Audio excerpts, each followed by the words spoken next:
ओम श्री गुरुभ्यो नमः। ओम सहना भवतु, सहनो भुनक्तु, सह वीर्यं करवावहै, तेजस्विनावधीतमस्तु मा विद्विषावहै। ओम शांति शांति शांति। तो पीपल डेवलपमेंट एनवायरनमेंट हम पढ़ रहे थे, जिसमें से बेसिक्स कर लिया था हमने। एयर पोल्यूशन कर लिया है, वाटर पोल्यूशन कर लिया है। अब इसके बाद आता है नॉइज पोल्यूशन। तो नॉइज मतलब शोर शराबा, उसकी वजह से जो प्रदूषण होता है उसके बारे में चर्चा करेंगे। उसमें सबसे पहले आती है साउंड। क्या होती है साउंड? Mechanism of hearing. जल्दी से एनरेज कर लो, कौन सुनाएगा?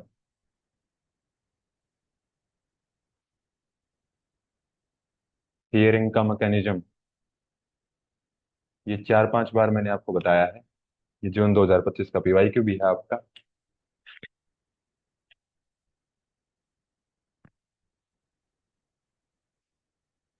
ओम रीना, एक दूसरे का वेट नहीं करना है, जिसको पता है जल्दी हैंड रेज करो।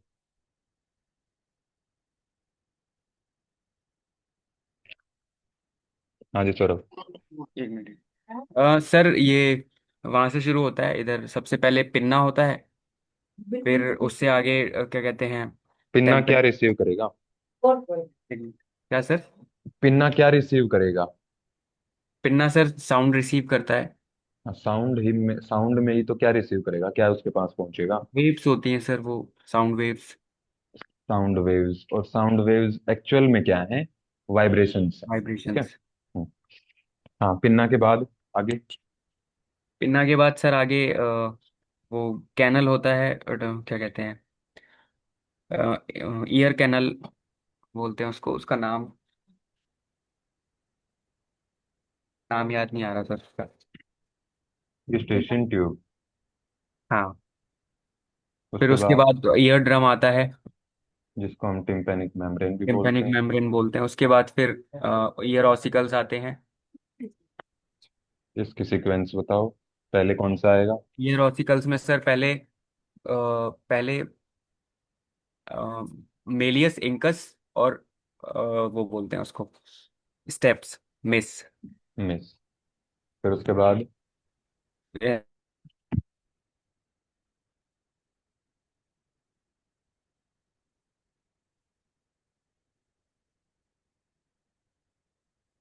उसके बाद क्या आएगा?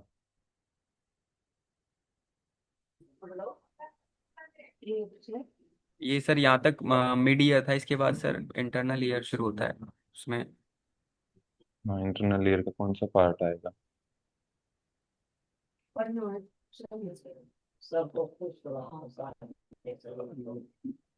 नाम याद नहीं आ रहे सर।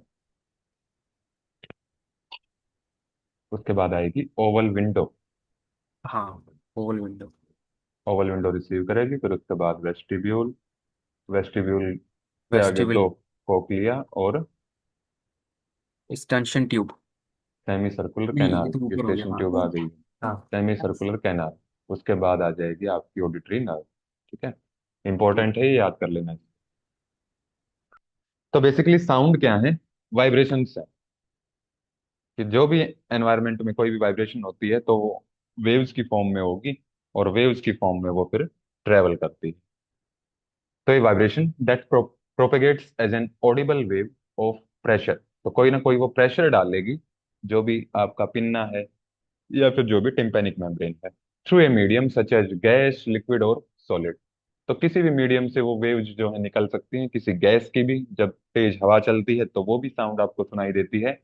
कोई पानी अगर फ्लो करता है तो वो साउंड भी आप सुन सकते हो, और किसी सॉलिड से तो जो आवाजें निकलती हैं वो सुन सकते हो। ठीक है, तो ये होता है आपका साउंड।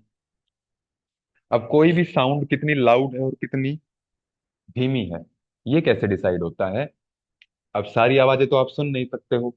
कोई कहीं दूर बात कर रहा है तो आपको दिख जाएगा कि वो बातें कर रहे हैं, लेकिन आपके कान में कुछ भी वाइब्रेशन नहीं पहुंचेगी।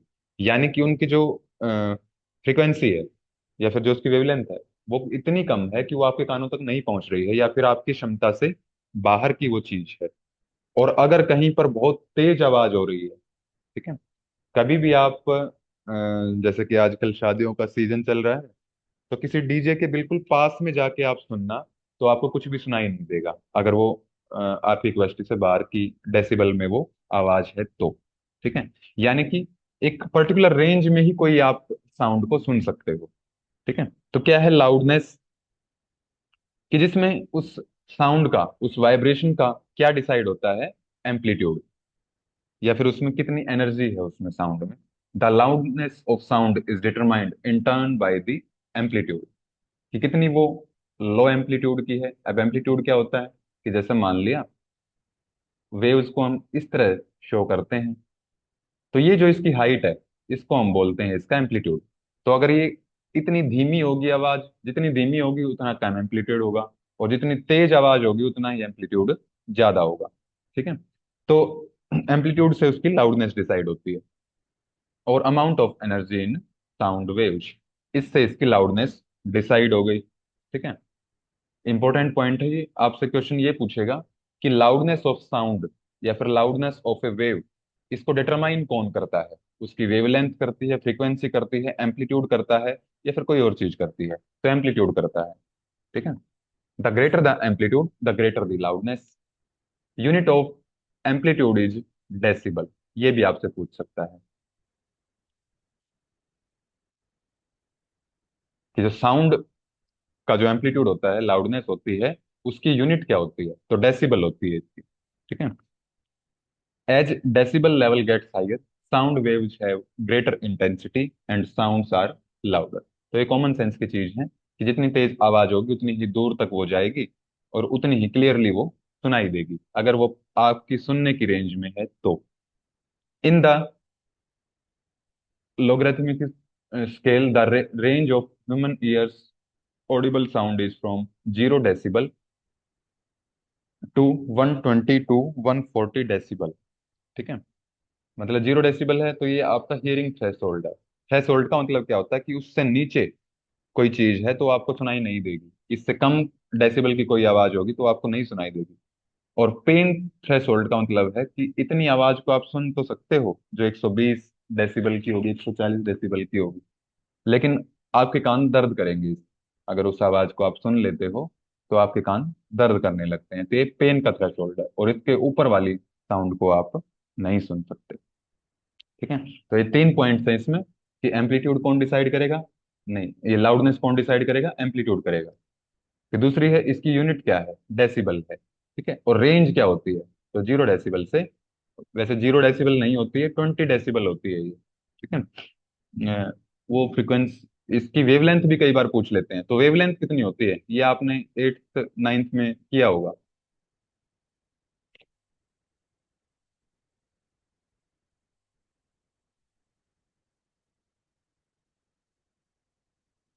जो भी मैरिड है वो अपने बच्चों की उठा के देख लिया करो किताबें, उसमें लिखा मिलेगा।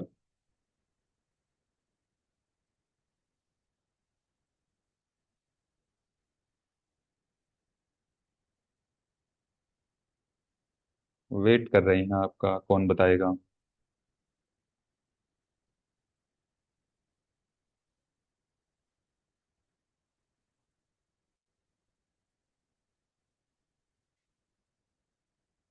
आपने स्कूल बुक्स में, प्राइमरी में आ जाता है ये, 20 हर्ट्ज से 20,000 हर्ट्ज, तो ये इसकी फ्रीक्वेंसी होती है, अगर हर्ट्ज में बात करें तो। यानी कि अगर 20 हर्ट्ज से नीचे की फ्रीक्वेंसी की कोई साउंड है तो उसको भी नहीं सुन सकते आप, और अगर 20,000 से ज्यादा की है तो भी आप उसको नहीं सुन सकते। तो इसको आप मान सकते हो 20 हर्ट्ज को हियरिंग थ्रेशोल्ड, और 20,000 को मान सकते हो पेन थ्रेशोल्ड। ठीक है,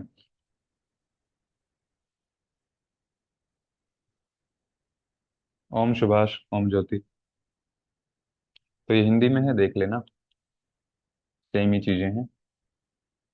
ये इसका एक चार्ट भी बना हुआ है कि ये इसका जो एम्पलीट्यूड है ये स्मॉल है इसमें, और जो अगले डायग्राम में आपको दिख रहा है, क्योंकि कम हाइट है इसकी तो स्मॉल एम्पलीट्यूड, और अगर ज्यादा आवाज है तो लार्ज एम्पलीट्यूड हो जाएगा इसका। ठीक है। तो इसमें जो लाउडनेस होगी, यहाँ लिख भी सकते हो, लाउडनेस क्या होगी, कम होगी, क्योंकि इसका एम्पलीट्यूड कम है। और इसमें क्या होगी, लाउडनेस, लाउडनेस की इंटेंसिटी जो होगी वो ज्यादा होगी। ठीक है? समझने के लिए है बस, ऐसा क्वेश्चन कुछ नहीं आएगा इसमें से। ये क्वेश्चन आपसे पूछ सकता है, आपसे पूछेगा कि कौन सी ऐसी चीजें हैं, इनको या फिर घटते हुए या फिर बढ़ते हुए डेसिबल स्केल में, या फिर कौन सी साउंड किस जो जो भी क्रियाएं हैं, एक्टिविटीज, उसमें से किस में ज्यादा साउंड जनरेट होगी और किस में कम होगी। ये असेंडिंग या डिसेंडिंग ऑर्डर में आपसे पूछ सकता है। तो जो सबसे कम, अगर थोड़ा सा आप ध्यान देंगे तो आप, ये हमने देख लिया कि 0 डेसिबल क्या है, थ्रेशोल्ड है। जब हम सांस लेते हैं, जैसे आप मेडिटेशन भी करते हो सारे योगा के स्टूडेंट्स हो, तो ब्रीदिंग के सांस, श्वास के ऊपर ही जो आपका इनहेल और एक्सहेल करते हो, तो उसी के ऊपर ध्यान देना होता है मेडिटेशन में। तो उसमें 10 डेसिबल की साउंड जो है वो क्रिएट होती है। और अगर बिल्कुल शांत रूम है तो उसका डेसिबल होगा वो 20 डेसिबल की साउंड वहां पर होती है। कोई आपके पास में बैठ के फुसफुसा रहा है, बिल्कुल धीमी आवाज में बात कर रहे हैं, ठीक है, या फिर जो खराटे लेते हैं, ठीक है, बहुत कम, जिसको आते हैं खराटे, तो वो 30 डेसिबल की साउंड होती है। ठीक। और थोड़ा सा अगर ज्यादा खराटे वो लेता है तो 40 डेसिबल। नॉर्मल हम जो बातचीत करते हैं वो 50 डेसिबल पे करते हैं। कोई बिजी स्ट्रीट है, यानी कि लोगों की भीड़ भाड़ ठीक ठाक है वहां पे, और जो अलार्म क्लॉक आते हैं, फोन वाले नहीं, फोन में हम उसको आवाज को कम ज्यादा कर सकते हैं। जो पहले अलार्म आते थे, ठीक है, आवाज उसमें भी कम ज्यादा हो सकती है, लेकिन जो उसकी मैक्सिमम साउंड होगी वो 60 डेसिबल की होती है। हेयर ड्रायर चलता है, कोई रेस्टोरेंट है जहाँ पर भीड़ भाड़ ठीक ठाक है तो 70 डेसिबल। तेज आवाज में अगर रेडियो चलाते हैं तो 80। जो ड्रम के ऊपर एक बेस होता है तो उसमें 90 डेसिबल की। अगर सबवे से, मतलब अंडरग्राउंड कोई ट्रेन पास हो रही है, तो वो जो साउंड करती है वो 100 डेसिबल। इंडस्ट्रीज में जो मशीनों की आवाज आती है वो 110। जब कोई एरोप्लेन टेक ऑफ करता है तो 120 डेसिबल। जब कोई गन शॉट, कोई गोली चलाता है, या फिर मेंटल कोई कंसर्ट चल रहा है, तो उसमें 130 डेसिबल की आवाज क्रिएट होती है। ठीक है। तो ये इंपॉर्टेंट है, ये सीक्वेंस आप एक पेज पे अपना लिख लेना कि सबसे कम आएगी ब्रीदिंग में, ऐसे आप इसकी सीक्वेंस बना सकते हो। फिर उससे ज्यादा आएगी किसी शांत रूम में, फिर उससे ज्यादा, ये ऐसे आप इसकी सीक्वेंस बना सकते हो अपने पास से। ठीक है। छोटी सी चीज है, अगर थोड़ा सा ध्यान, जो इसमें आपको एग्जांपल्स मिलेंगे, अगर ये क्वेश्चन आ जाता है तो बहुत ही सिंपल क्वेश्चन आपको मिलेंगे ये। आप day to day practical life में उनको ऑब्जर्व भी कर सकते हो। ठीक है। और थोड़ा सा इसको याद रख लो कि थोड़ा सा और इजी हो जाएगा आपके लिए क्वेश्चन सोल्व करना। ठीक है। इसके बाद जो हमने 20 से 20 हजार की बात की, तो वो है इसकी फ्रीक्वेंसी। अब फ्रीक्वेंसी क्या होती है, आवृत्ति। आवृत्ति का मतलब क्या होता है हिंदी में, जो हिंदी मीडियम से हैं वो बताएं थोड़ा सा। हाँ जी ज्योति। सर वाइब्रेशन आवृत्ति जो वाइब्रेशंस नहीं होती हैं। एक सेकंड आप रुकेंगे अभी।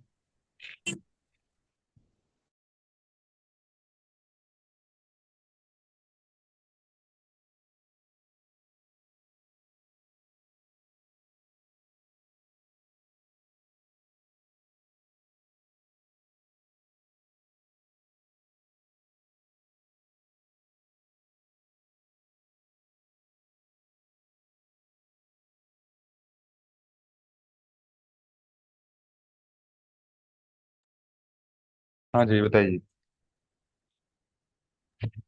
सर जैसे फ्रीक्वेंसी, जैसे हम कोई भी नॉइस है उसकी फ्रीक्वेंसी मापते हैं तो वो कितनी बार एक सर्कल पूरा होता है, ये उसको हर्ट्ज में ही मेजर करते हैं। हाँ। एक ये जैसा एक पॉजिटिव और एक नेगेटिव कि ठीक आवृत्ति मतलब तो नहीं पता, लेकिन इतना पता भी है इस तरीके से है। एक तरह से मान सकते हो इसको रिपीटिशन, कि एक ही वेव खुद को रिपीट कितने, अगर कोई एक टाइम फ्रेम आपको दे दिया जाए कि 1 सेकंड का, या फिर इतना एक टाइम फ्रेम आपको दिया जाए, तो ये जो वेव है कितना रिपीट करती है खुद को। अगर इसकी बात करें तो ये ज्यादा रिपीट कर रही है, तो इसकी फ्रीक्वेंसी ज्यादा है, ऊपर वाले की फ्रीक्वेंसी कम है। तो ये सिंपली सिंपल लैंग्वेज में फ्रीक्वेंसी होती है। ठीक है। तो frequency sometimes referred to as pitch is the number of times per second that a sound pressure wave repeats itself. ठीक है। तो number of times per second, यानी कि 1 सेकंड में वो कितनी बार खुद को रिपीट करती है। अगर एक बार रिपीट करती है तो उसकी वो फ्रीक्वेंसी हो जाएगी, 10 बार रिपीट करती है 1 सेकंड में तो वो उसकी फ्रीक्वेंसी हो जाएगी। ठीक है। तो ये होता है फ्रीक्वेंसी। तो इसकी रेंज मैंने आपको पहले लिखवाई दी है। जितनी कम फ्रीक्वेंसी होगी, फ्यूअर दी ऑसिलेशंस। ऑसिलेशंस होते हैं ये जो चलते हैं, ये ऑसिलेशंस है। ये एक ऑसिलेशन यहाँ पर कंप्लीट हो गया है। ठीक है। तो जितनी कम फ्रीक्वेंसी होगी उतने कम ऑसिलेशन होंगे, जितनी ज्यादा फ्रीक्वेंसी होगी उतनी ज्यादा ऑसिलेशन होंगे। A drum beat has a much lower frequency than a whistle. कि जो ड्रम बीट होगा, यानी कि ड्रम के ऊपर जब हम उसको प्ले करते हैं, उसको बजाते हैं,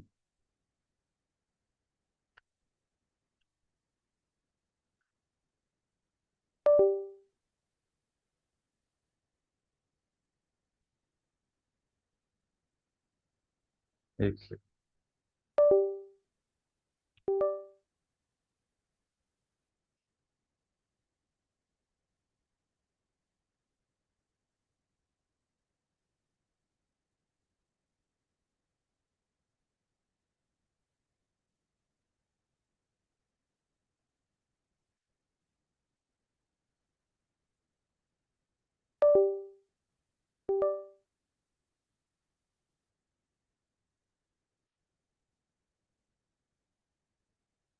चलिए मार्क आप कर लेंगे इसमें। ठीक है। बिकॉज इसमें टेक्निकल इश्यू आ गया है पेन में। तो drum beat has a much lower frequency than a whistle and a bullfrog call has a lower frequency than a cricket. तो ये सीक्वेंस मैंने ऊपर बता भी दी है आपको। ठीक है।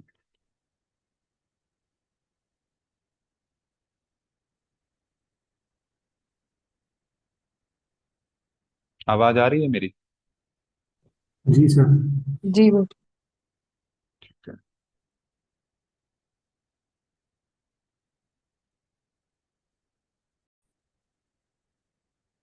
तो फ्रीक्वेंसी के बारे में बात कर रहे थे।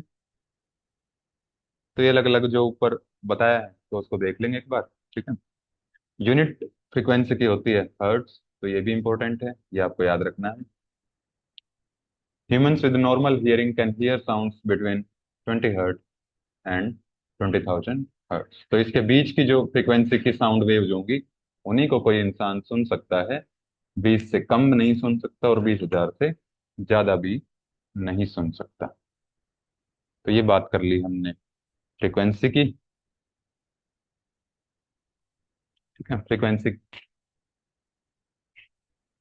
का एक डायग्राम भी है तो इसमें देख सकते हैं। अब इसकी जो ऑसिलेशंस हैं वो पर सेकंड ज्यादा हैं, इसकी ऑसिलेशन पर सेकंड कम है। तो ये लो फ्रीक्वेंसी है, ये हाई फ्रीक्वेंसी है। वेवलेंथ होता है दो, जो एम्पलीट्यूड के पीक होता है उसका डिस्टेंस। इसका डिस्टेंस कम है तो इसकी जो वेवलेंथ होगी वो कम होगी, और जो इसका गैप है वो ज्यादा है तो इसकी ज्यादा वेवलेंथ। ठीक है। तो साउंड के बारे में हमने देख लिया, इसकी वेवलेंथ देख ली, इसकी फ्रीक्वेंसी देख ली, इसकी लाउडनेस देख ली। अब अगला हमारा आता है इसमें नॉइज पोल्यूशन। तो सबसे पहले तो इसका यही देखना है आपको कि जो इसका एक्ट आया था, जो इसका नियम आया था, वो कब आया था। तो रेगुलेशन एंड कंट्रोल रूल सबसे पहली बार आया था ये 2000 में, फिर इसमें संशोधन कर दिया गया 2017 में। तो as per the noise pollution regulation and control amendment rules, amendment हुई इसमें 2017 में। द स्टेट गवर्नमेंट में be subject to such terms and condition as are necessary to reduce noise pollutants for permit the use of loudspeaker और public address system. यानी कि 2017 में इसमें संशोधन कर दिया गया, और जो भी राज्य हैं, राज्य सरकार हैं, उनको ये अधिकार दे दिया गया कि जो भी लाउड स्पीकर या फिर जो भी शादियों में डीजे चलते हैं तो उनके ऊपर थोड़ा सा उनके जो यूज है उसको लिमिट किया जाए, उनके लिए टाइम बाउंडेशन वो अपने हिसाब से सेट अपने अपने स्टेट में कर सकते हैं। ठीक है? तो noise pollution regulation amendment rules, तो पहले डे टाइम में ये एक कैटेगरी दे दी गई है इसमें कि इंडस्ट्रियल अगर एरिया है तो दिन में मैक्सिमम जो साउंड वो प्रोड्यूस कर सकते हैं वो 75 डेसिबल, और रात में 70।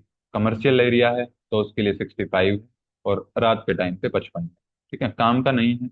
बस आप एक इसमें ध्यान रख लेंगे थोड़ा सा, साइलेंस जोन में 50 डेसिबल की साउंड अलाउड होती है। 50 डेसिबल से ऊपर की अगर साउंड है तो वो साइलेंस जोन में नहीं आएगी।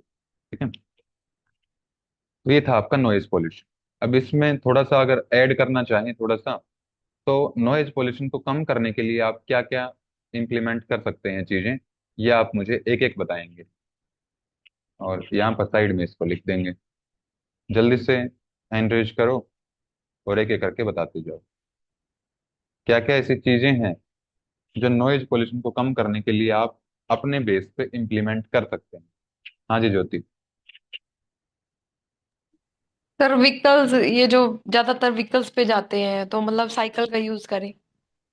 ठीक है। मैं अपनी और तरफ से ये कर सकती हूँ। और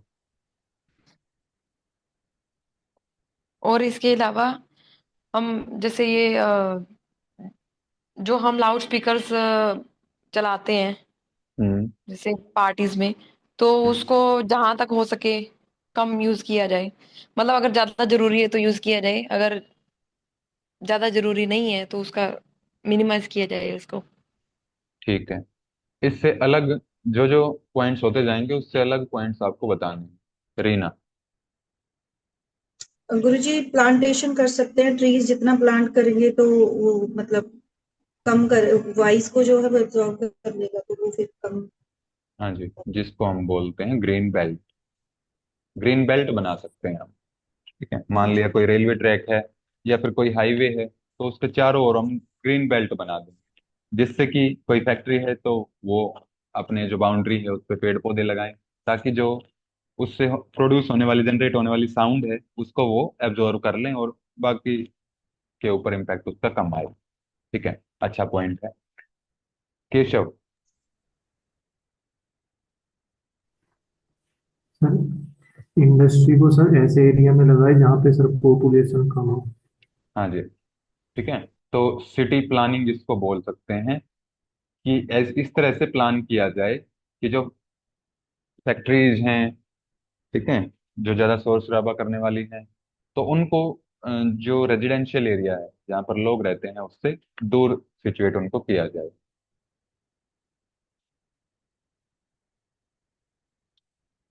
ज्योति।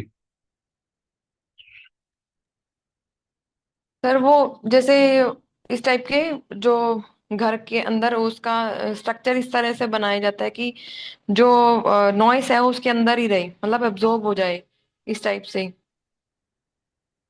मतलब ठीक है। हाँ जी, ठीक है। उसका पूनम। स्ट्रक्चर और उसकी जो मटेरियल है वो ऐसा यूज किया जाए कि वो नॉइस एब्जॉर्ब हो जाए। हम्म। ठीक है जी।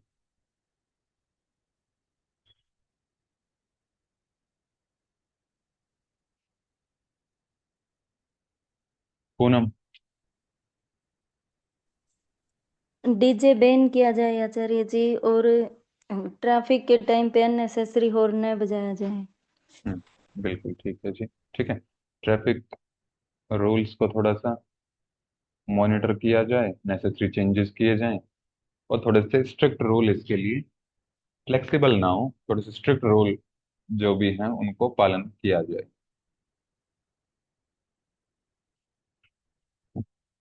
हाँ जी रीना। गुरुजी जो व्हीकल वगैरह होते हैं उनमें कई बार जो साइलेंसर वगैरह होते हैं कईयों के वो खराब हो गए होते हैं, तो हम्म उनकी मेंटेनेंस टाइमली होना बहुत जरूरी है। हम्म। ठीक है, हाँ वो ट्रैफिक रूल्स में आ गया कि आपको जो है प्रॉपर अपना जो भी व्हीकल आप यूज करते हैं तो उसकी एक प्रॉपर मेंटेनेंस आपको रखनी है। ठीक है। और घरों में गुरुजी वो वुडन ब्लॉकिंग वगैरह कर सकते हैं, जिससे जो साउंड प्रूफिंग जो है वो जल्दी होती है, अच्छी होती है। ठीक है जी।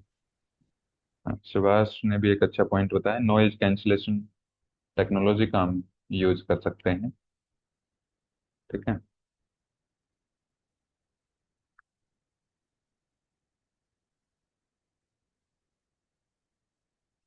चलिए, अब आगे अगला टॉपिक हमारा आता है, नॉइज पोल्यूशन हमारा कंप्लीट हो गया है। न्यूक्लियर रिएक्टर और पोल्यूशन, कि मतलब जो भी न्यूक्लियर एनर्जी है, जो भी सोर्सेज है न्यूक्लियर एनर्जी के, वो कैसे पोल्यूशन करते हैं। तो क्या है न्यूक्लियर एनर्जी? जो न्यूक्लियस से जनरेट होगी, सिंपल है, ठीक है। Nuclear energy is a form of energy release from the nucleus, the core of atom. Core मतलब सेंटर है बिल्कुल एटम का, ये made up of proton and neutron. तो ये सभी को पता ही है कि ये अंदर क्या है इसका, न्यूक्लियस है। और न्यूक्लियस में जहां पर प्लस लिखा है ये प्रोटॉन है, और जहां पर कुछ भी नहीं लिखा है ये क्या है,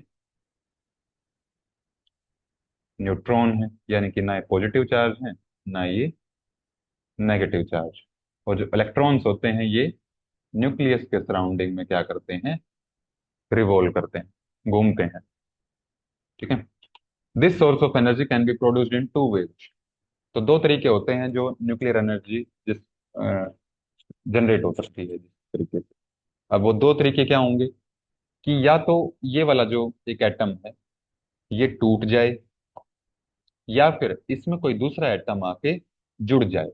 मतलब टकराव होगा दो एटम्स के बीच में तब भी न्यूक्लियर एनर्जी जनरेट होगी, और अगर ये टूट जाएगा, ठीक है, तो तब भी क्या होगी, न्यूक्लियर एनर्जी जनरेट होगी। तो टूटने को हम बोलते हैं fusion, when nuclei of atoms split into several parts, टूटना।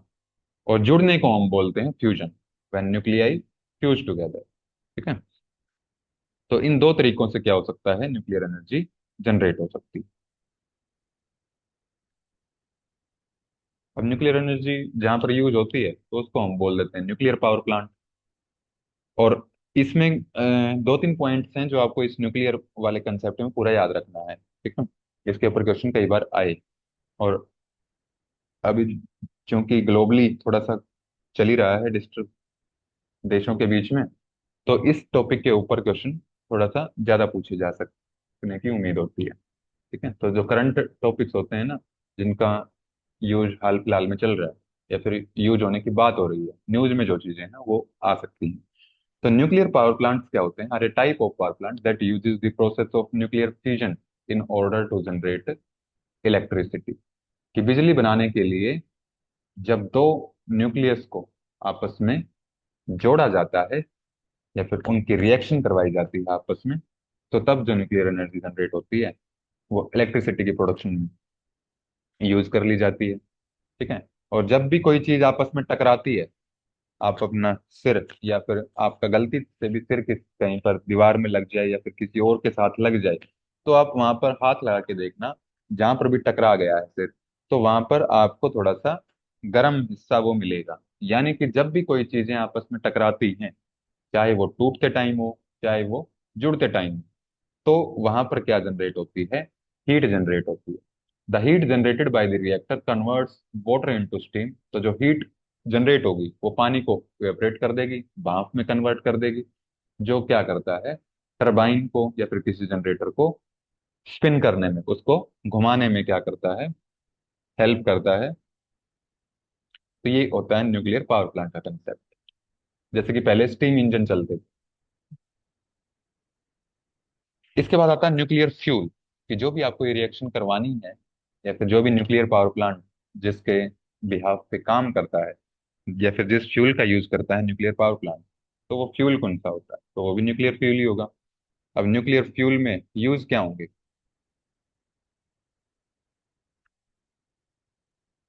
तो सबसे वाइडली यूज होता है वो होता है यूरेनियम। यही पॉइंट आपको इसमें याद रखना। तो uranium is the most widely use fuel bye nuclear power plant for nuclear fusion. तो ये रिएक्शन करवाने के लिए यूरेनियम का यूज किया जाता है, ठीक है। और इसमें भी बहुत सारे इसके आइसोटॉप्स होते हैं। तो यूरेनियम 235 ये ज्यादा यूज होता है। स्पेसिफिकली अगर आपसे पूछ ले कि मोस्ट वाइडली यूज कौन सा है, तो यूरेनियम 235 है, ठीक है। Because it atom are easily splitter apart. क्योंकि यूरेनियम 235 के क्या है, जो एटम्स होते हैं वो आसानी से टूट जाते हैं। प्लूटोनियम 239 इज ऑल्सो यूज्ड, तो ये भी एक न्यूक्लियर फ्यूल है,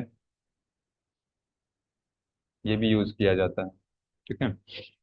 अब कोई भी रिएक्शन होती है, चाहे आपके शरीर में लगा लो, चाहे किसी पावर प्लांट में लगा लो, आपके शरीर में भी बहुत सारी रिएक्शन चलती हैं, डाइजेस्टिव सिस्टम हम पढ़ के आए। तो उन सब में क्या, कि एक तो जैसे कि अगर आयुर्वेद की बात करें सिंपल लैंग्वेज में, कि आहार आपने ग्रहण किया, आहार जो आप लेते हो उससे बनता है आहार, रस, रस में कन्वर्ट होता है वो लिक्विड में, आहार रस से बनती है रस धातु। ठीक है, यही चलता है। तो लेकिन अकेली रस धातु नहीं बनती है, तो यहाँ पर क्या है, कुछ ना कुछ मल भी निकलता है, कि जो आपके काम का है वो धातु में बन गया, और जो वेस्ट है वो मल में कन्वर्ट हो गया। तो ऐसे ही हर एक रिएक्शन में क्या होता है, कुछ ना कुछ बाय प्रोडक्ट निकलता ही निकलता है, कुछ ना कुछ मल। ठीक है। जब भी हम केमिकल रिएक्शन की किसी की बात करते हैं, तो वहां पर बोल देते हैं उसको बाय प्रोडक्ट। और न्यूक्लियर पावर प्लांट में जो बाय प्रोडक्ट होता है उसको हम बोलते हैं न्यूक्लियर वेस्ट, क्योंकि वो न्यूक्लियर रिएक्शन में यूज हुआ है, तो न्यूक्लियर वेस्ट। और इसमें यूरेनियम यूज हुआ था फ्यूल के तौर पर, तो यूरेनियम ही क्या होगा, डिप्लीटेड फॉर्म में इसका न्यूक्लियर वेस्ट होगा। तो रेडियो एक्टिव और nuclear waste is a byproduct of nuclear reactor and research facilities. ठीक है।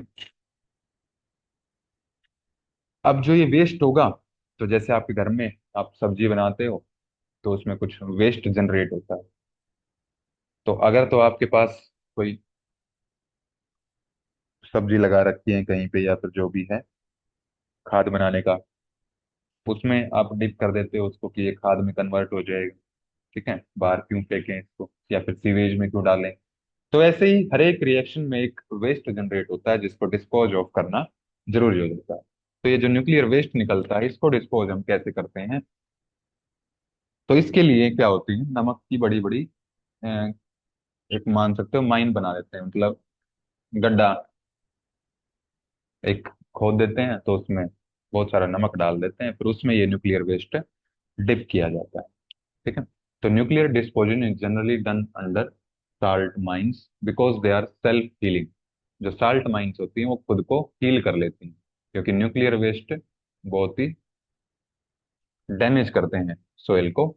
तो ये जब हम उसमें साल्ट डाल देते हैं, तो ये साल्ट जो है उसके पार्टिकल्स को तोड़ देता है और सेल्फ हील भी करता है, मतलब खुद ब खुद उसकी हीलिंग कर लेगा वो, जो भी उसको नुकसान होगा।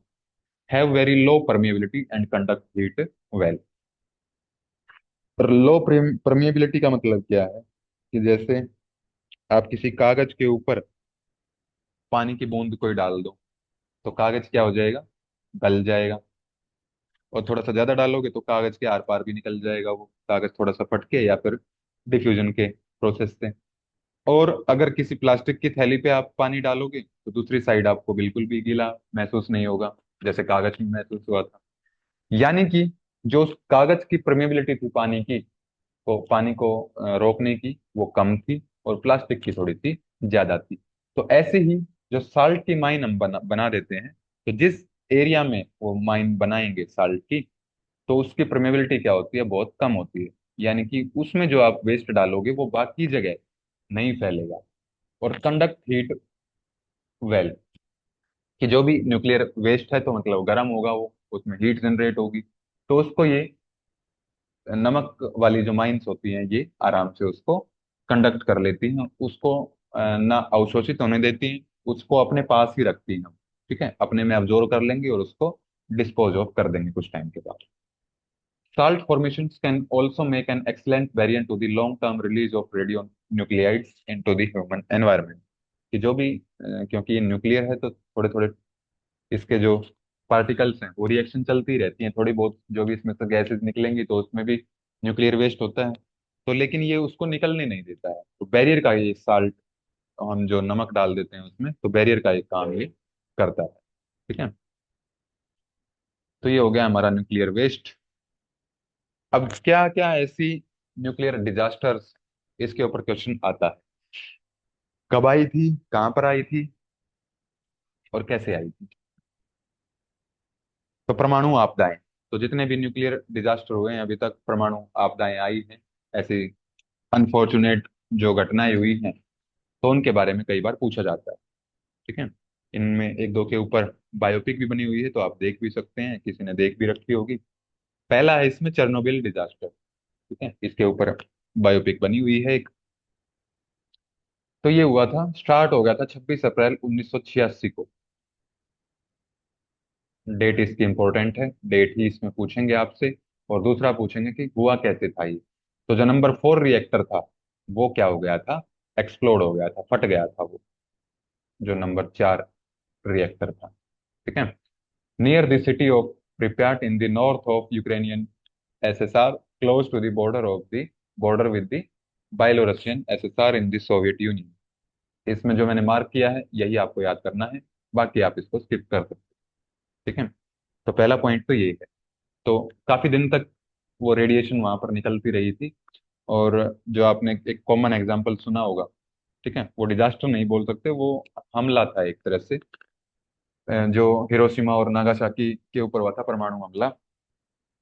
तो उसमें आज तक ऐसा बोला जाता है कि वहाँ के जो उसने काफी सालों तक जो न्यूक्लियर वेस्ट था वो निकलता रहा, टूटते रहे परमाणु। तो उसने इतने डीएनए के लेवल तक वहां पर डैमेज कर दिया था, और आज तक वो जो वहां पर संतान पैदा होती है, बच्चे पैदा होते हैं, तो उसमें कोई ना कोई जेनेटिक डिफेक्ट आज भी मिल रहे हैं। ठीक है। तो मतलब इतने डीप लेवल पर उसने नुकसान किया है, तो इसलिए इसको डिस्पोज ऑफ करना बहुत ही जरूरी होता है। तो दूसरा डिजास्टर था इसमें 3 माइल आइलैंड एक्सीडेंट।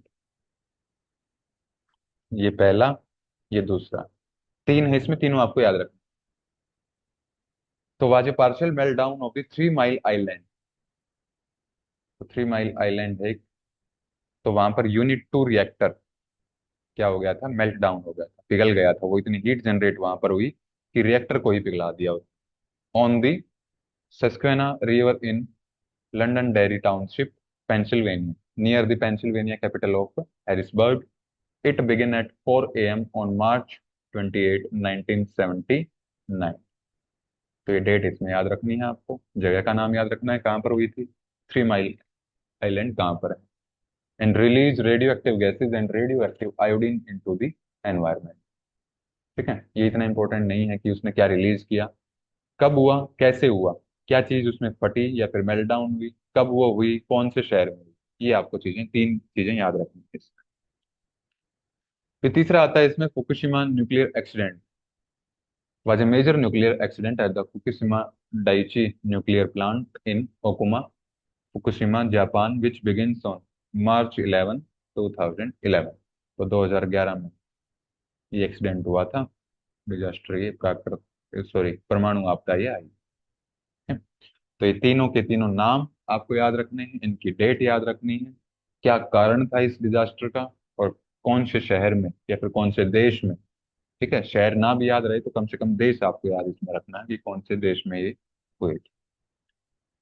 तो ये था आपका न्यूक्लियर न्यूक्लियर डिजास्टर। एटम कुछ नहीं है, एटम हमने पढ़ भी लिया है कि एक उसमें सेंट्रल कोर होगा जिसको हम बोलते हैं न्यूक्लियस।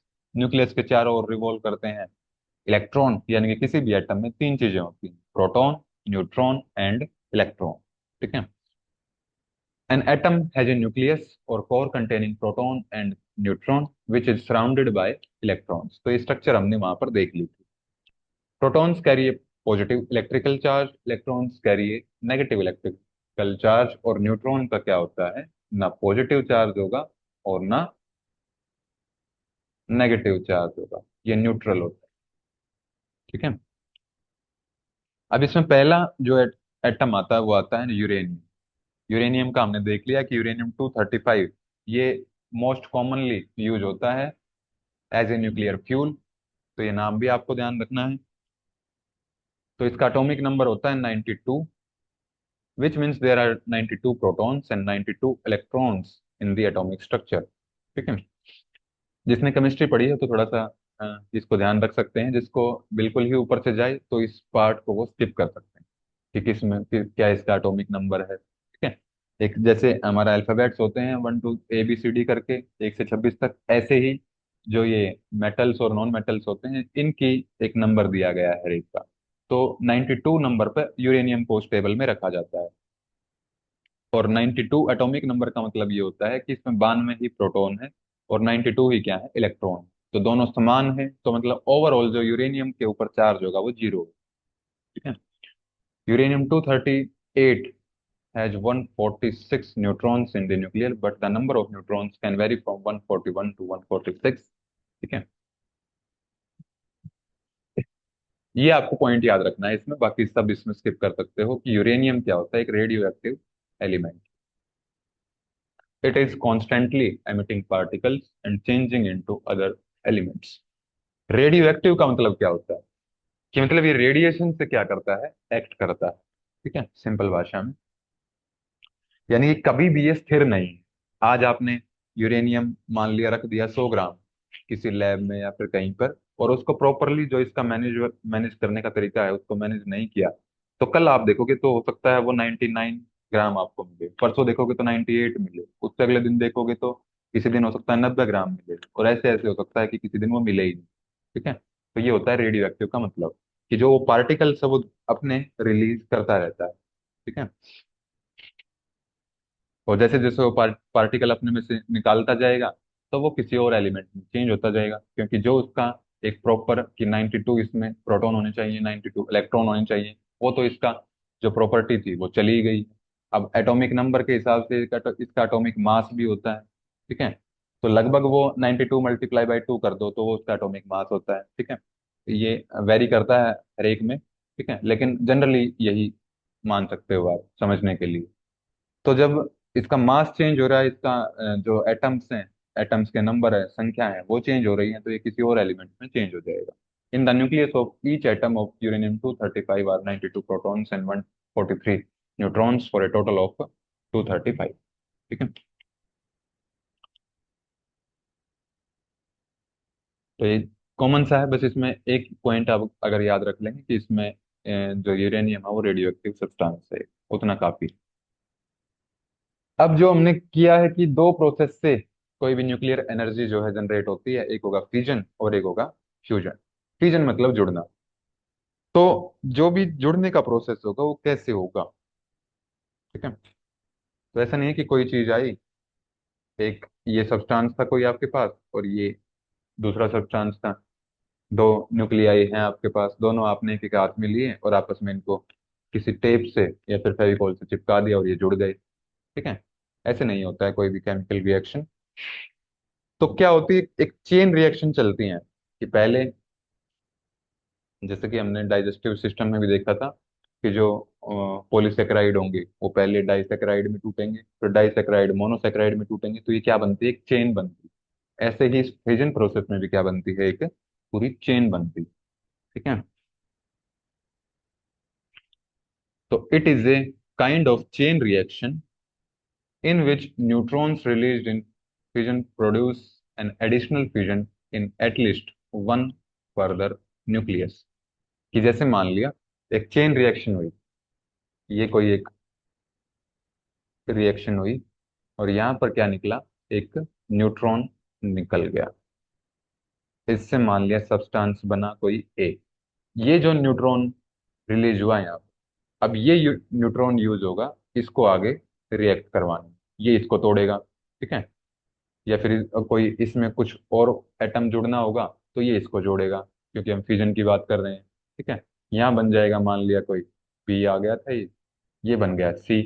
अब इस रिएक्शन में भी एक न्यूट्रॉन यहाँ पर रिलीज होगा तो वो इन आगे इसको जुड़ने में हेल्प करेगा। तो ऐसे चेन रिएक्शन एक चलती है। ठीक है। This nucleus in turn produces neutrons and the process repeats. तो बार बार ये प्रोसेस रिपीट होता है, जो भी रिएक्शन होगी एक, उसमें एक न्यूट्रॉन रिलीज हो जाएगा, वो न्यूट्रॉन जो रिलीज होगा वो आगे न्यूक्लियस जो भी एटम्स होंगे या फिर जो भी न्यूक्लियस होंगे उनके जुड़ने में हेल्प करेगा। जब वो जुड़ जाएंगे तो वहां पर एक और नया न्यूट्रॉन निकल जाएगा, और जो जो वो निकलेगा तो वो आगे उनको जुड़ने में मदद करेगा। तो ऐसे प्रोसेस ये रिपीट होता रहता है। ठीक है। बाकी इतना इसमें से क्वेश्चन कुछ खास बनेगा नहीं। ठीक है, समझने के लिए बस।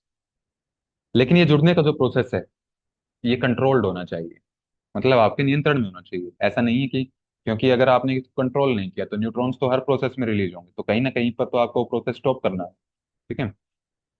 तो the moderator is a material, तो कंट्रोल करने के लिए एक मॉडरेटर को उसमें इंस्टॉल किया जाता है, intentionally placed in a nuclear reactor core to slow neutrons down from their initial fast speed। तो इनकी स्पीड जो है बहुत फास्ट होती है, तो ये मॉडरेटर क्या करता है, उस स्पीड को कम करता है। और जो ये जितने भी डिजास्टर हुए हैं पहले, तो ये मॉडरेटर ही एक तरह से मान लो कि अपना काम प्रॉपर तरीके से नहीं कर पाता, जिससे न्यूट्रॉन्स जो हैं वो एकदम से ज्यादा रिलीज हो जाते हैं, या फिर उनकी स्पीड जो है, म्यूट कीजिए किसका, अनम्यूट है।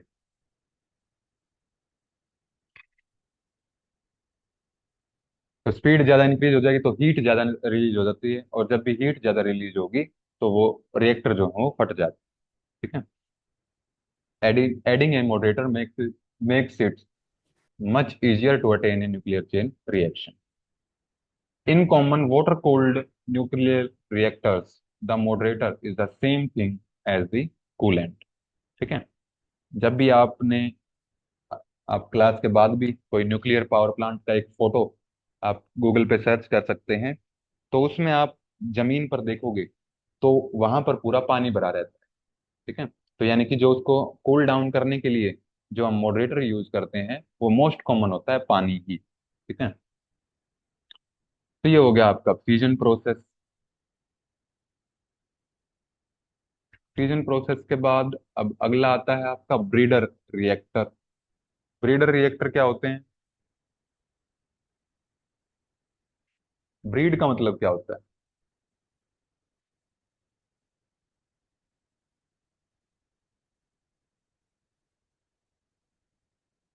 हाँ जी केशव। नस्ल। क्या होता है ब्रीडर का मतलब, ब्रीड का मतलब? हाँ जी ज्योति।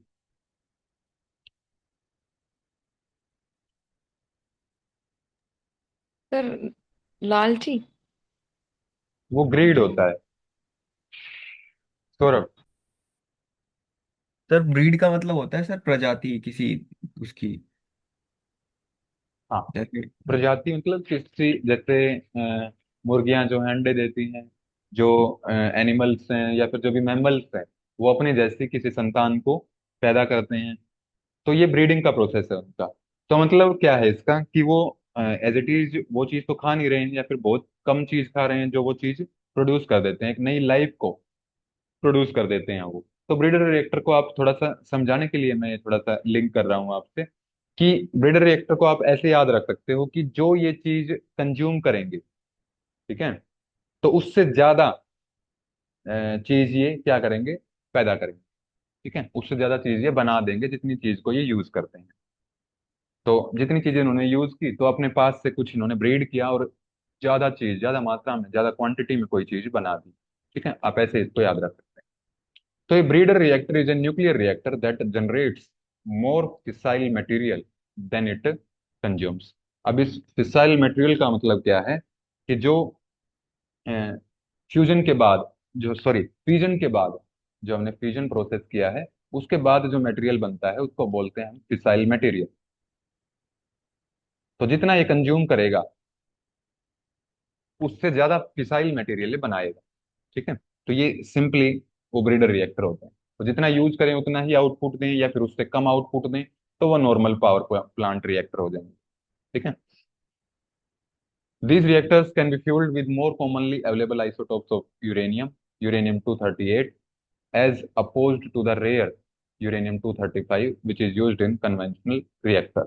तो इनमें जो ब्रीडर रिएक्टर में जो यूज होता है वो मोस्ट कॉमनली यूज होता है यूरेनियम 238। जो हमने पहले किया था वहां पर यूज हो रहा था यूरेनियम 235। ठीक है। तो ये था आपका ब्रीडर रिएक्टर। अब इसमें एक क्वेश्चन ये आता है, पहला क्वेश्चन तो यही आएगा कि the type of nuclear reactor that generates more fissile material than it consume. ठीक है। तो उसका नाम बताइए क्या है, तो उसका नाम ब्रीडर रिएक्टर है। फिर ब्रीडर रिएक्टर का मेन फ्यूल क्या है, मोस्ट कॉमन फ्यूल क्या है, तो यूरेनियम 238 है। फिर इसके बाद पूछते हैं कि क्या इंडिया में कोई ब्रीडर रिएक्टर है, और है तो कहाँ पर है, या फिर टोटल कितने ब्रीडर रिएक्टर इंडिया में फंक्शनल है। तो टोटल जो है 6 ब्रीडर रिएक्टर यूनिट्स जो हैं वो प्लान की गई है इंडिया में, जिसमें से out of which the first 2 units will come at Kalpakkam, Tamil Nadu. ठीक है, तो 2 यूनिट तमिलनाडु में लगनी है, कलपक्कम में। Sites for unit 3, 4 and 5, 6 are being identified. ठीक है, 6 लगने हैं, 2 ही के लिए जगह अभी फाइनल हुई है कि यहाँ पर लगेंगे। बाकी जो 4 रह गए, 3, 4 और 5, 6, इनके लिए अभी जगह फाइनल नहीं हुई। ठीक है, और इनके लिए टाइम लाइन दी गई है कि 2039 तक 6 के 6 फंक्शनल हो जाएंगे। ठीक है, तो ये था आपका ब्रीडर रिएक्टर और न्यूक्लियर रिएक्टर और उनसे होने वाला पॉल्यूशन। अब समय वैसे हो गया है, मुझे एक टॉपिक और करवाना छोटा सा, चलिए कर लेते हैं उसको। इसी से संबंधित है एक्यूट एंड क्रोनिक टॉक्सिसिटी। तो what do you mean by acute and chronic? इन शब्दों का मीनिंग बताइए बस जल्दी से। हाँ जी केशव। सर एक्यूट का मतलब होता है जिसका मतलब प्रभाव कुछ समय के लिए है, और हम्म, क्रोनिक का होता है जो लंबे समय तक प्रभावित है। ठीक है। टॉक्सिसिटी होती है विषाक्तता, कि मतलब जहरीलापन उसका। अगर कोई भी चीज है जो थोड़े टाइम तक कोई नुकसान पहुंचाती है तो वो एक्यूट में चली जाएगी, और जब जो लंबे समय तक नुकसान पहुंचाती रहेगी तो उसको क्रोनिक में ले लेंगे। तो टॉक्सिसिटी क्या है? टॉक्सिसिटी कि किस चीज को हम टॉक्सिक बोलेंगे? कि जब तक किसी ऑर्गेनिज्म पे, किसी लाइव ऑर्गेनिज्म पे, ठीक है, किसी लाइफ के ऊपर वो कोई हार्मफुल इफेक्ट या फिर उसको डैमेज ना कर दे कोई चीज, जब तक हम उसको पॉइजनस बोलेंगे नहीं। ठीक है, कोई प्रभाव ना करे या फिर थोड़ा बहुत फायदा करे तो उसको तो हम टॉक्सिक बोलते नहीं। जो थोड़ा बहुत नुकसान करे उसी को टॉक्सिक बोलेंगे। तो toxicity is the degree to which a chemical substance can damage an organism. तो वो केमिकल सब्सटेंस की वो डिग्री, जितना वो उस किसी ऑर्गेनिज्म को डैमेज कर सकता है। इसके लिए अब 2 टर्म्स आती हैं इसमें, एक आएगा टॉक्सिको डायनेमिक्स और एक आएगा टॉक्सिको काइनेटिक्स। पहले आता है टॉक्सिको डायनेमिक्स। अब डायनेमिक्स से आप क्या समझते हैं?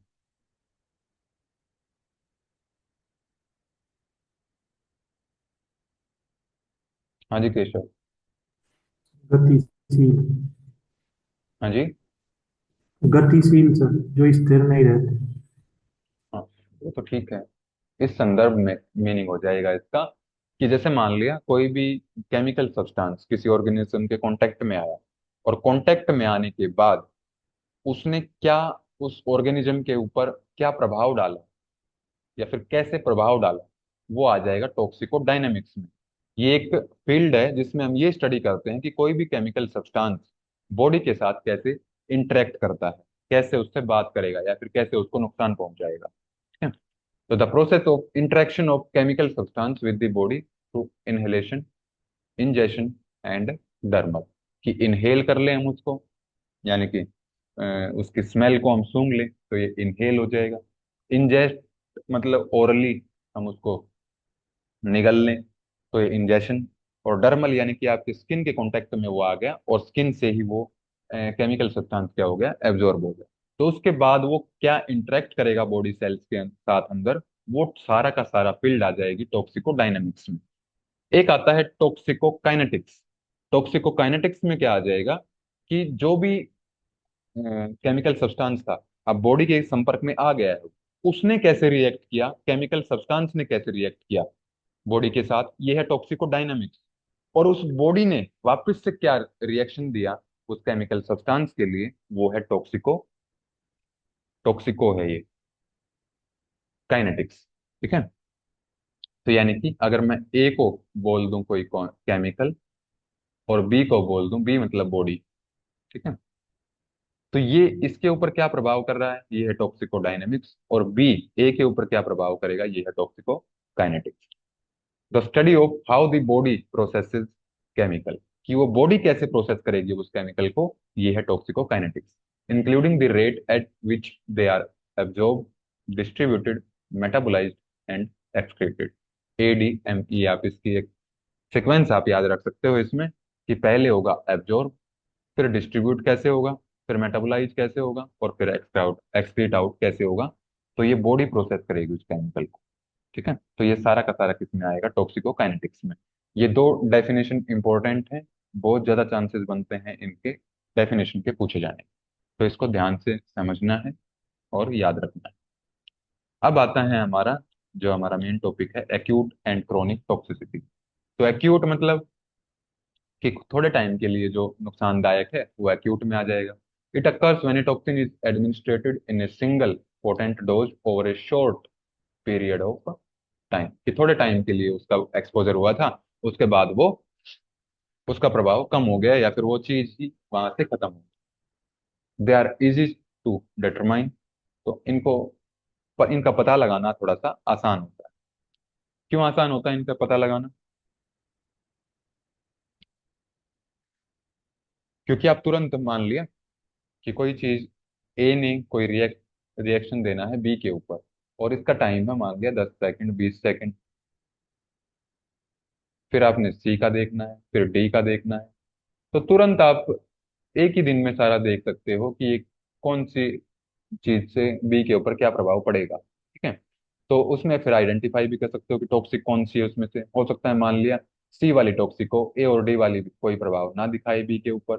ठीक है, तो ये इजी टू डिटरमाइन होते हैं क्योंकि रिजल्ट इनका थोड़े टाइम तक ही ये वैलिड होते हैं, तो थोड़े टाइम तक ही फंक्शनल होते हैं, उसके बाद ये इनका एक्सपोजर कम हो जाता है, इनका प्रभाव कम हो जाता है, तो आसानी से हम इनको पहचान सकते हैं। अब कोई चीज लंबे टाइम से चली ही आ रही है, अब पहले से ही जिसको हेल्थ इश्यूज हैं या फिर पहले से ही वो वातावरण में वो चीज मौजूद है, तो उसको आप बढ़ा दो घटा दो, ठीक है, और माइनर सा चेंज आपको देखने को मिले, तो पहचानना मुश्किल हो जाता है कि एक्चुअल में ये प्रभाव जो मैंने इसका लेवल इंक्रीज और डिक्रीज किया है इसी से आया है या फिर कोई और फैक्टर्स भी हो सकते हैं।